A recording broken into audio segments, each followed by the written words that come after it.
Hello and welcome back, and if you're new here, thanks for checking out this particular channel. I've got a woodland behind me and I'm going to be heading into it, and I'm going to be doing an overnighter in a location that I haven't actually stayed overnight in. There is a reason for that, because this woodland is heavily walked by dog walkers and you know, people out for a gentle stroll. It's a very popular woodland, but there is a reason I've chosen it today, even though we've got torrential rain, you know, mist, drizzle and gusting winds. That is, well, I'm gonna reveal that to you later, but the reason that I've chosen it is because ultimately I should have a reasonably comfortable night. Well, so here we go. We're going to head into this woodland. It is starting to get dark, so as you're probably all familiar with, you know, unless you've got really decent camera gear, if you're in the woodlands, it kind of looks a little bit darker than it actually is. But I want to get out of the wind, and I want to start getting to a point where I feel comfortable. I don't have to move too far to get to my location. Well, I'm hoping, due to the time I've actually got here and the fact that the weather is really poor, all the dog walkers will pretty much be gone by now. But there are some nice trails that lead into a village, so it might not deter everybody.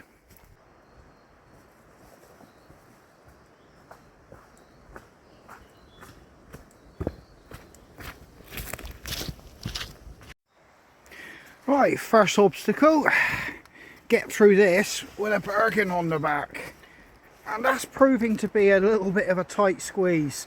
I don't mind saying so myself, but I am kind of getting through it, although I'm glad I haven't got full-size rocket pouches on the back.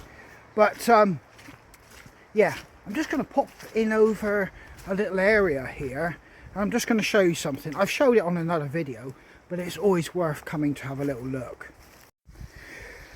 Right, where I'm coming up to, you know, it just screams Cornish folklore, and you know, it's got a very eerie feel about it, but I'll let you have a look. Well, there you go. This is a Cornish mine, and I'm feeling with my hiking stick because this is extremely boggy. You can see footprints here, but you don't want to take it for granted. Get up on some slightly higher ground.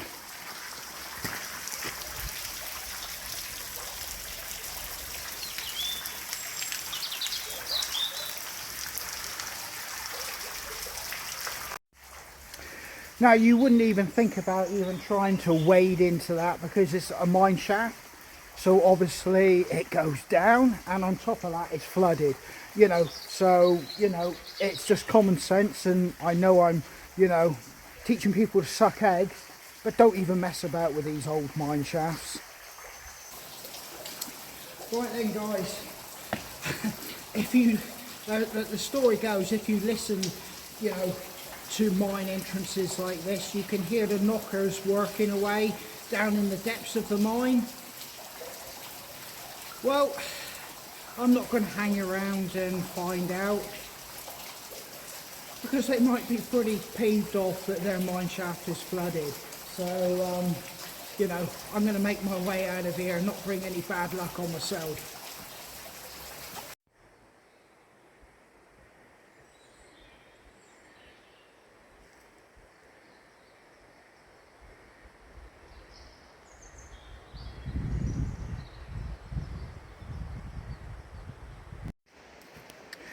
When the Cornish miners emigrated to the States, as a lot of miners and poorer people down here in Cornwall did, to look for a better life and opportunities, their folklores and legends travelled with them over to the States.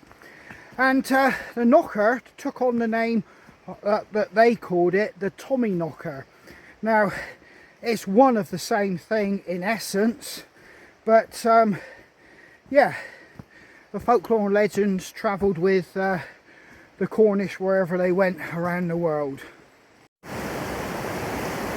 You can see we've had a fair bit of rain, and and my opening shots of this video would have kind of gave the indication that I was trying to make the point things are wet and soggy. Well, ultimately this is where all the water ends up.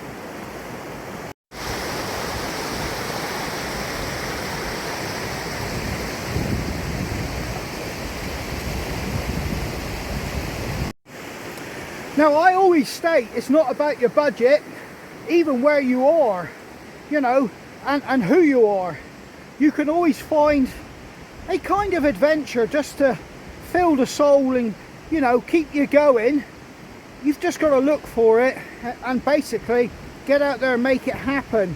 You don't have to go to Nepal or, you know, go into the Alps or the Rockies.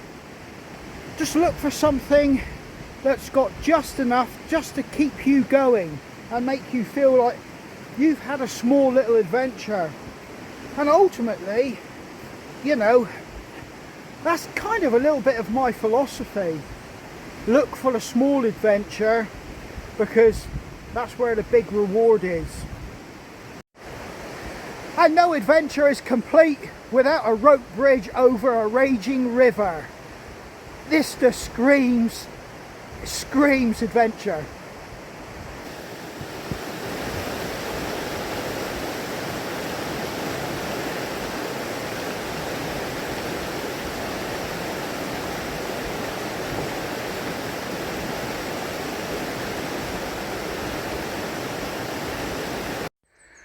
I've just climbed a major steep path out of the valley by the river, coming to the top of the hill, which I descended into to get to that woodland. But I finally made it here. Not a moment too soon, actually.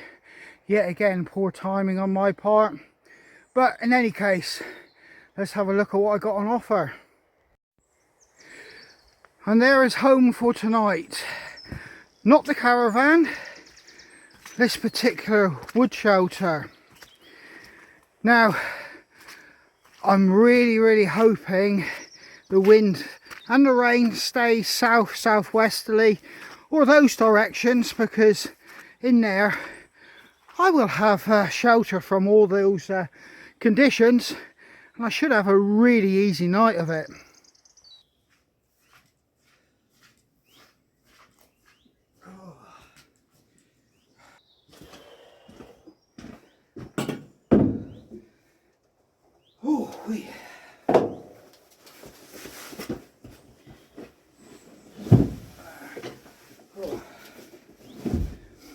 And I'm thinking this is going to be my bed. Well, I'll let you have a look. So yeah, this is going to be my home. Obviously no fires, I've got a gas burner. But this is going to be wide enough for me to put my roll mat down and sleep on. I don't think I need to put a tarp up. I did think about covering the area with a tarp, but the wind is literally not hitting me at all. Yes, the caravan is locked and I've got no business going in it. It's nothing to do with me. The same as this little shed in here. It's nothing to do with me. All I'm going to do is just utilise this little area here, almost like a little cabin. As you can see here. And look at this view I've got. I'm in a woodland, and I'm beginning to think everybody has vacated it and there's no dog walkers or anybody about.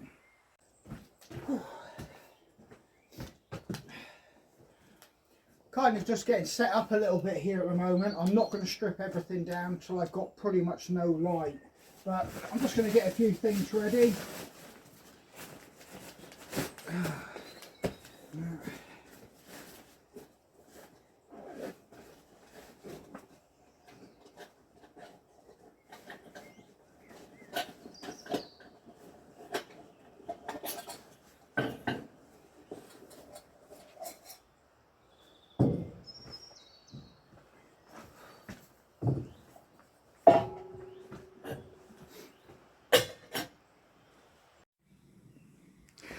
So there's my setup, boys and girls.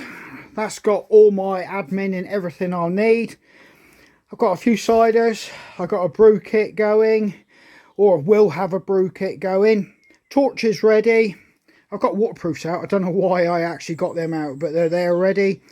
And I've actually got my bivvy and roll mat. And do you know what? I think I'm going to be able to lay down there and it's going to be absolutely gleaming. I mean, this is just set up for wild camping. I've got all my warm kit here, usual stuff. I've got a heavy grade fleece kind of hoodie jacket, shamag, gloves, and my surf robe. Yeah, so that kind of constitutes as my warm kit. I just can't get out of the habit. I do have a complete spare set of dry clothes there. Even though I'm only about 4 miles from home, I still always take dry kit with me. But yeah, this is absolutely gleaming. And as you can see, I'm beginning to lose light now. It's just started to rain and I'm actually smiling ear to ear. How often do you get to wild camp with a solid hard roof? It's actually starting to be quite heavy now, and all that to utilise.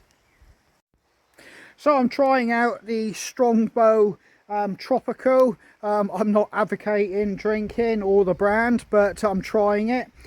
I had one last night, I liked it. I brought 2 with me. I left one at home because I'm a gentleman, and my wife will be doing a film night with the kids. And from what I understood, my 2 boys want to do a camp out in the front room, which after hearing I was doing a wild camp, they wanted to come.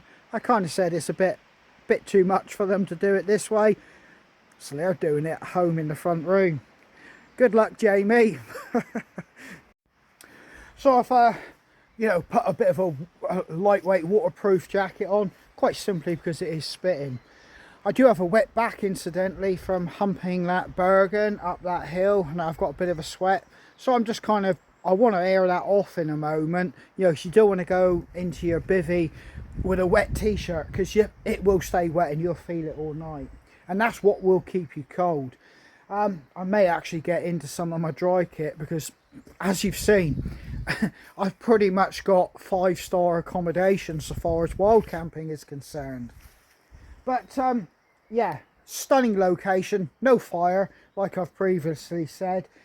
This isn't my this is run by volunteers here, so I'm not going to do any fires, nothing like that. I wouldn't even use a twig stove. I've just got my gas burner, and you know, treat the place with respect.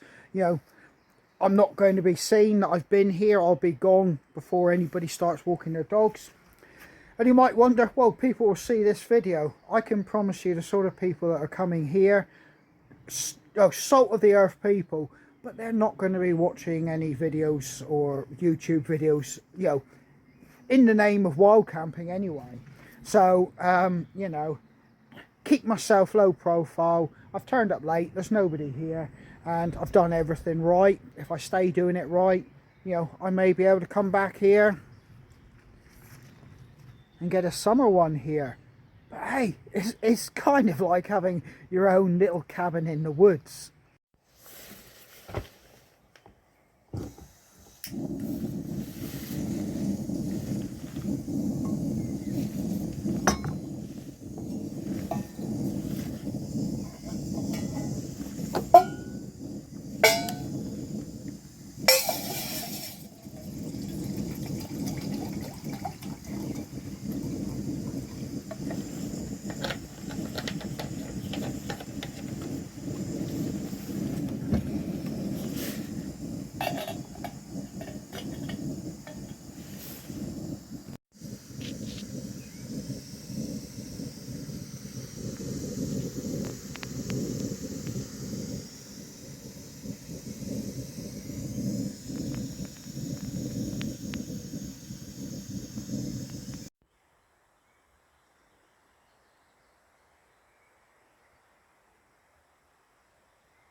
The last of the birds are just doing their last chorus before, you know, basically knocking it on the head and going to bed. But there are, you know, some very, very large trees in here, particularly down in the bottom of the valley. Spruces and firs and things like that. You know, it's quite a nice woodland, but it's one of those woodlands that has a real feeling of life and energy during the day, but it's just one of those woodlands for some reason that has that slight little, I don't know, undertone as the light starts to fade. I suppose it's because it's so busy with dog walkers and people enjoying it, but come this time of day it's totally empty, and it's such a contrast. It just makes the wood feel kind of different. Usually if you go into an empty wood, you know, you don't feel any difference in the atmospherics of the place, but this place, like I said, there's just that little bit of an undertone of something, you know, not quite what it is in the daytime, if that makes any sense. Yeah, so very quick one about cans. Now, a lot of people will say pouches and all the ready foods and everything like that. That's fine, I've got nothing against that. In fact, I lived on that for multiple days, or if not months, if you added it all up. You know, in a former life or profession, as they say. But you know, so I know all about it, and I know how convenient it is, and you know, but if you're on a tight budget and you're doing something like what I'm doing, an overnighter, a couple cans, you know, for like 80-90 pence each, you can't go wrong. I've got enough food there to do 24 hours with the biscuits, a couple cans, 2 bags of porridge, you know, and my brew kit. You could do 24 hours with that easily. Now, one thing, I used to work in a canning factory actually, but that's a different topic. But cans, when they were invented, they basically opened up the whole world to explorers, people looking to venture out. I mean, soon as food was able to be preserved and be able to last, you know, the outdoors became an open, you know, place for exploration. And indeed, armies have marched on the fact cans could provide them with the logistics to do so. And yeah, never underestimate a can. So yeah, cans, you know, they are your friends if you're on a budget. I've got my nightlight set up and I'm only using one torch at the moment.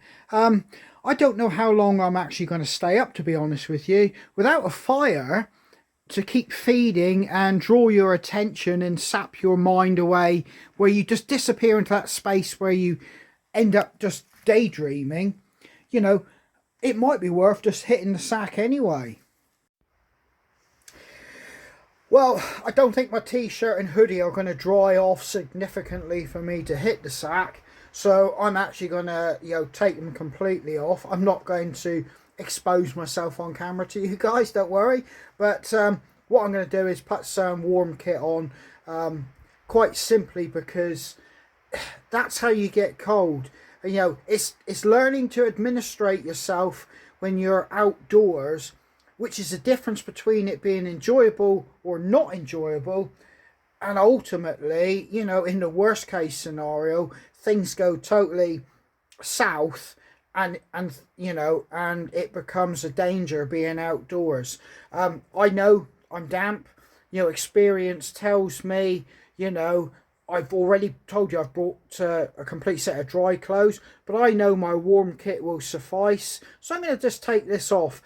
And this isn't because I got wet. I do have waterproofs. This is because working hard carrying, I've hiked in basically. So basically working hard, I've created sweat. Now that sweat basically is cooling down, and I can feel it chilling my back and my, you know, chest. So I'm going to get out of that.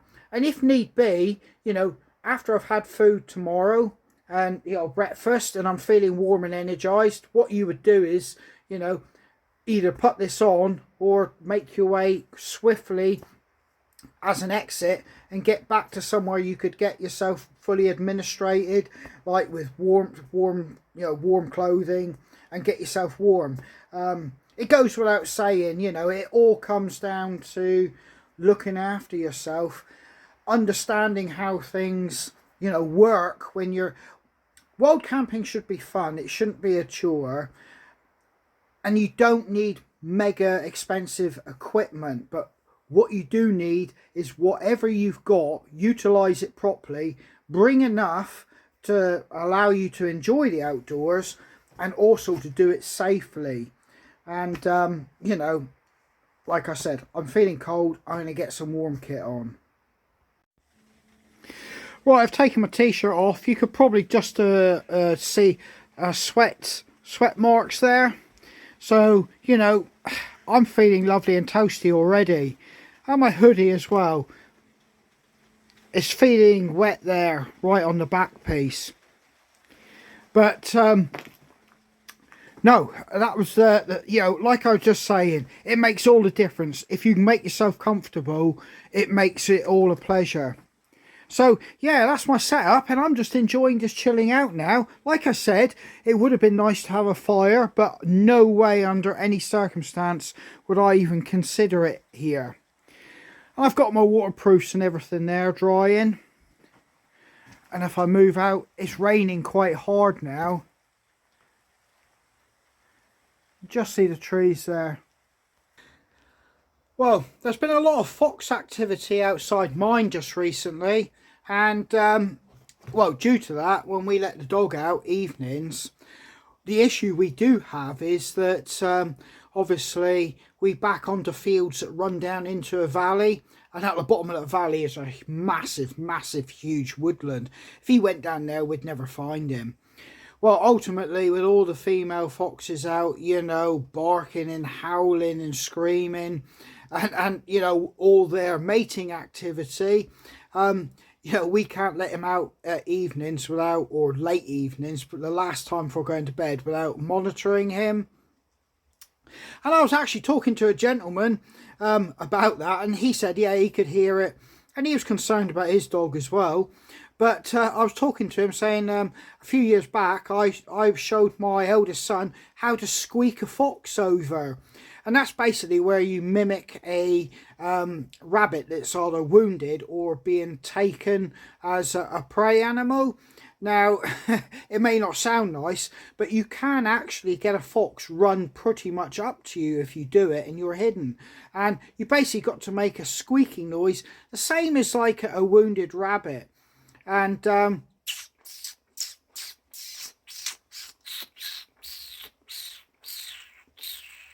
something like that. I mean, I'm not doing it very good now. My mouth is dry, even though I've had a cider. It's made my mouth dry. But something along those lines. And you can get a fox to run pretty much straight up to you. Well, I'm going to have my last can of cider. I don't know if it'll come out on film, or camera, shall I say, but it's absolutely bucketing down.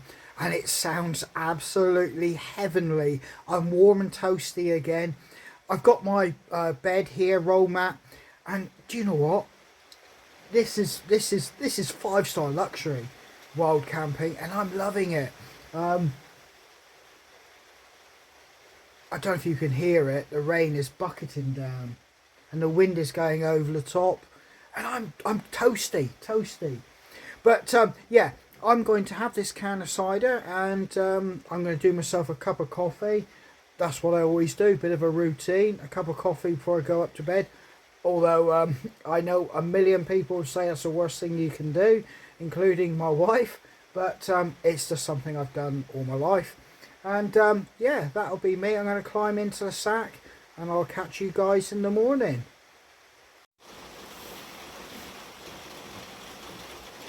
Listen to that wind and rain. There's been 1 or 2 leaks in the actual tin roof. I've actually had to put my tarp over one of the rafters to direct some of the water away. Obviously it's not like being outside, but there's the odd leak you could just hear go pit pat, pit pat on the bivvy. So yeah, I'm glad I brought my actual tarp now, because I've kind of got my tarp set up. I'll show you in the morning, but just listen to it. But it is cosy being in here.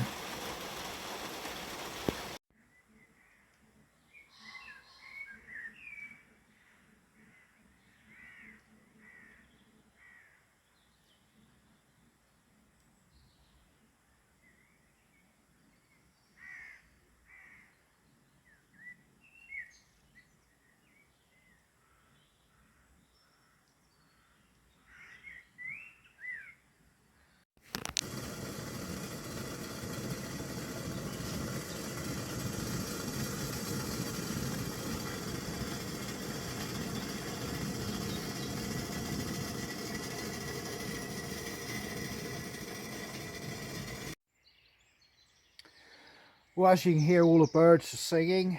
I'm up. I do have a cup of coffee. I've got one on the go. I'm just going to wait for it to get a little bit lighter, because it's still pretty much at that point. It's too dark to do a lot of movement. You can see my t-shirt hasn't dried out there. It probably was never going to, because it was raining so hard that everything was totally damp. I mean, you can actually see the wood actually on the actual support struts here. They're all damp as well. But like I said, the bench was nice and dry. This was where I was sleeping too.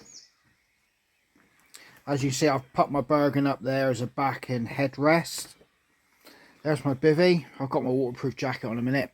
But up here you can see I've put the actual tarp, wrapped it around the rafters, bringing it down the side of the wall. Because just up there, there's a little hole which somebody's misjudged putting in one of the fixing points to the joists. So there's a needless hole there, which hasn't been filled very well. My kit is over here. I'm starting to get myself together, and I'm going to clear up most of it. Then I'm going to get some food going. I'm just getting some porridge on. I'm going to have some porridge. I didn't eat last night before going to bed, and I was actually hungry. And yeah, so I'm probably going to have some porridge, and then I'm probably going to have an all-day breakfast can. Might seem excessive, but like I said, I didn't eat last night, so I'm very hungry.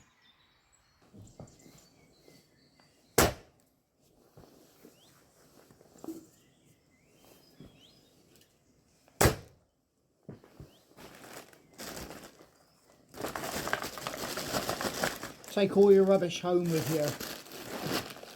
Yeah, so I've got my porridge. I'm just going to get this back my neck, and then I'm going to get the all-day breakfast on.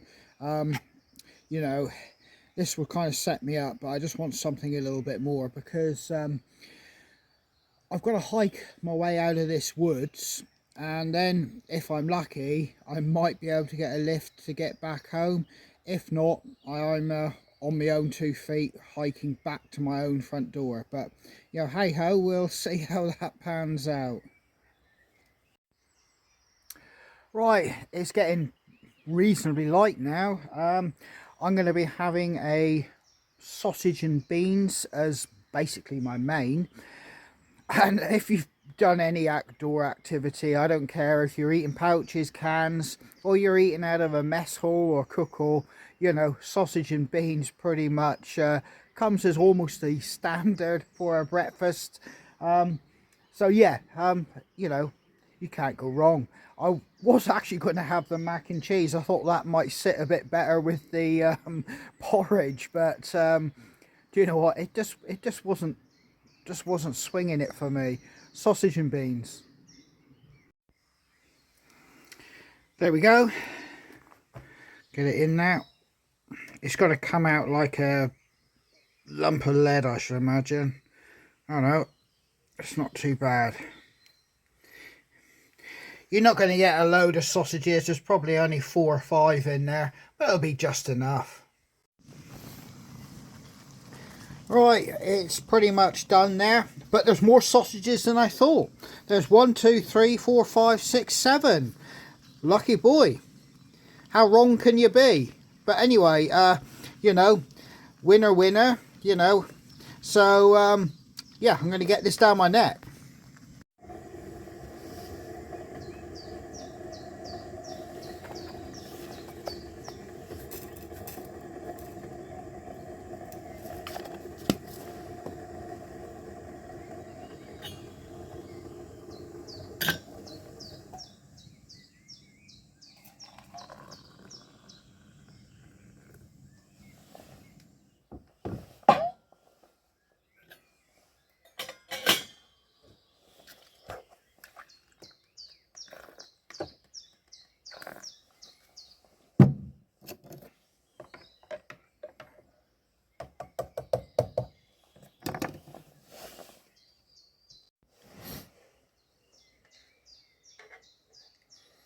Well, I'm actually enjoying this sausage and beans.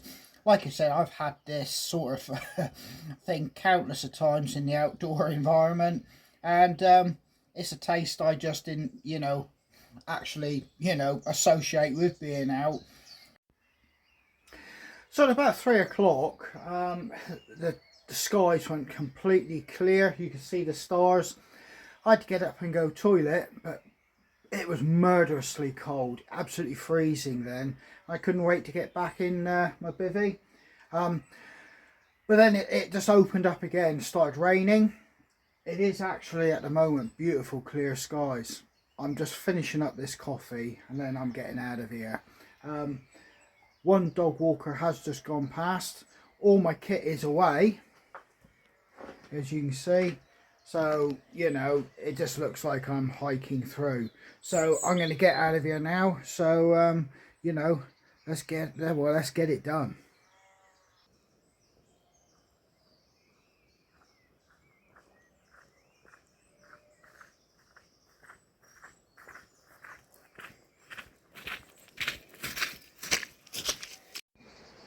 I'm dropping back down into the valley and I've just hit a massive mist and fog bank. I think that kind of indicates it was pretty cold as well last night. Yeah, at the top of the hill there was sunshine, down here mist.